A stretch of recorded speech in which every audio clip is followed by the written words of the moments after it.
கிறிஸ்துவுக்குள் அன்பானவர்களே, ஆண்டவரும் இரட்சகருமாகிய இயேசு கிறிஸ்துவின் நேற்று என்ப நாமத்தில் அன்பின் வாழ்த்துக்கள். நாம் தொடர்ச்சியாக இந்த வாரத்தில் ஆவிக்குரிய மாற்றத்துக்கான காரியங்களை குறித்து நாங்கள் தியானித்து வருகிறோம். நேற்றைய தினத்தை நாம் பார்த்தோம், ஆவியினாலே உள்ளான மனுஷனை நாம் பலப்பட வேண்டியது எவ்வளவு அவசியம் என்பது குறித்து நாங்கள் தியானித்தோம். இந்த நாளில் நாங்கள் பார்க்க போகிற காரியம், விசுவாசத்தினாலே கிறிஸ்து எங்கள் இருதயங்களில் வாசமாயிருக்க வேண்டும் என்பதை குறித்து நாங்கள் தியானிக்க போகிறோம். எபேசியர் 3வது அதிகாரம் 17வது வசனம் சொல்லுகிறது, விசுவாசத்தினாலே கிறிஸ்து உங்கள் இருதயங்களில் வாசமாயிருக்கவும். பரிசுத்த பவுல் எபேசு சபைக்காக ஜெபிக்கிற அந்த ஜெபத்திலே, ஆவிக்குரிய மாற்றத்துக்கான ஜெபத்திலே 2வது காரியம் தான் விசுவாசத்தினாலே கிறிஸ்து அவனுடைய இருதயங்களில் வாசமாயிருக்க வேண்டும் என்று விரும்புகிறார்.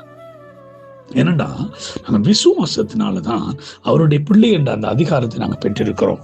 கலாத்தியர் 3வது அதிகாரம் 26ஆம் வசனம் சொல்லுது, நீங்கள் எல்லோரும் கிறிஸ்து இயேசுவை பற்றி விசுவாசத்தினாலே தேவனுடைய புத்திரராக இருக்கிறீர்கள்.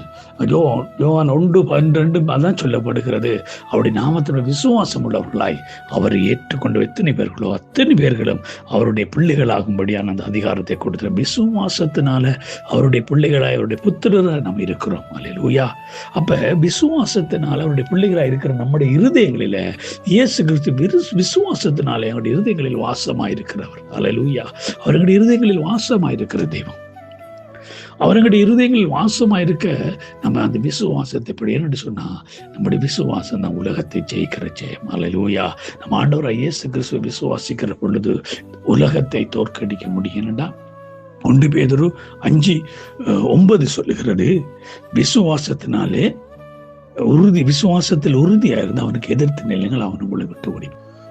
பிரியமானவர்களே, நம்முடைய வாழ்க்கையில நம்ம அவனுக்கு எதிர்த்து நிற்கிற பலன் எப்போ நமக்கு கிடைக்கும்? விசுவாசத்தினால தான் கிடைக்கும். 1 பேதுரு 1 பேதுரு 5ஆம் அதிகாரம் 9ஆம் வசனத்தில், நீங்கள் விசுவாசத்தில் உறுதியாக இருந்து அவனுக்கு எதிர்த்து நில்லுங்கள், அப்பொழுது அவன் உங்களை விட்டு ஓடிப்பாப்ப. நம்ம எப்பொழுதும் விசுவாசத்தில் உறுதியாக இருந்து நாம் அவனுக்கு எதிர்த்து நிற்க முடியும். விசுவாசத்தினால தான் எல்லாம் முடியும். விசுவாசம் இருந்தால் எல்லாத்தையும் நம்ம சாதிக்க முடியும்.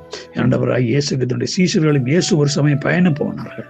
கடலிலே நடுக்கடலிலே போய் கொண்டிருந்த பொழுது அந்த கடலிலே இயேசு கண்ணையர்ந்து தூங்கினார். அந்த நேரத்திலே பெரும் காற்று, பெரும் கடல் அலை எழும்பினது.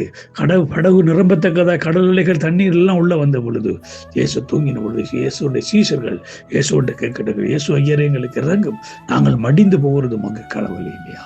இயேசு எழுந்தவுடன் அவர்களை அதட்டினார். விசுவாசம் இல்ல சந்ததி எது வரைக்கும் நான் உங்களோடு இருப்பேன்?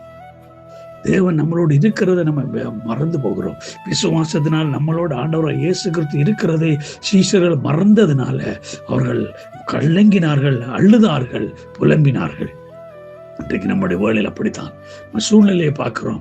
அந்த சூழ்நிலைகளை ஏற்ற விதமாய் நம்ம கலங்கி போகிறோம். நமக்குள்ள இருக்கிற ஆண்டவராகிய இயேசு கிறிஸ்து நம்மளோடு இருக்கிறதை நம்ம மறந்து விடுகிறோம். நமக்குள் இருக்கிறதை மறந்து விடுகிறோம். பிரியமானவர்களே, விசுவாசத்தினால் கிறிஸ்து இயேசு நமக்குள்ள வாசமாய் இருக்கும் பொழுது இந்த உலகத்தை ஜெயிக்கிற ஜெயத்தை கர்த்தர் கொடுக்கிறார்.